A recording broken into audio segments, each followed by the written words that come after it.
So today in the shop, there's a small job on the old SRX here that I wanted to solve. And that's because I found a problem I'd like to fix before it bites me in the butt on the trail. And that's a recoil rope that's a tad on the short side.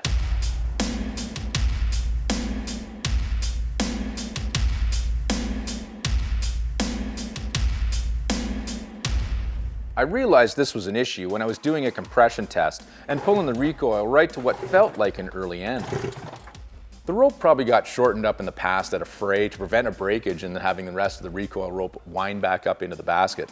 I mean, I've done this myself, but it's a short-term solution only because when it does get short and you pull it like this and it stops, you do run the risk of breaking the rope or doing damage to the recoil mechanism itself.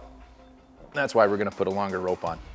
You can do this job yourself if you're reasonably competent turning wrenches, but you have to remove the recoil off the end of the engine, which usually means removing the exhaust to get to it. So if you've been dealing with exhaust springs, you know how hard these things are to get on and off, but a really cheap trick is to take an old screwdriver and grind or file a hook into the end of it like this, and you can use that as a spring removal and reinstallation tool.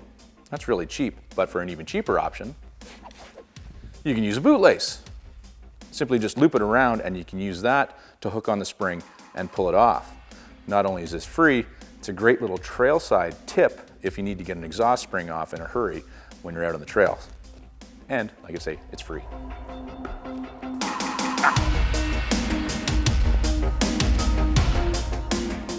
You'll also have to cut the handle off the end of the rope to unthread it through the chassis. Now here, a pair of needle nose vice grips clamped to the rope will keep it from recoiling into the basket before you want it to.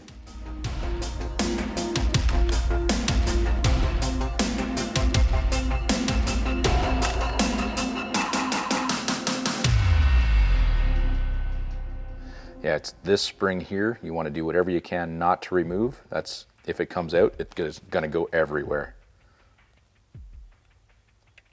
I'm not even gonna touch it anymore. Be very delicate. That's a hand grenade.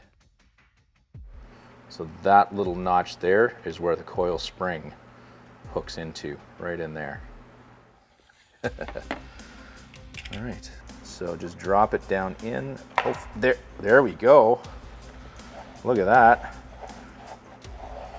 You know you got it right when you can rotate it in reverse and you can feel that spring being engaged. So I think we're good. All right.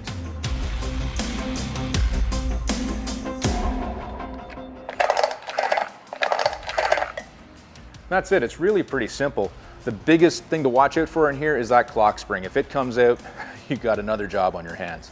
Now for me, speaking of the last job on my hands, is to get this in place and figure out where those triple pipes go.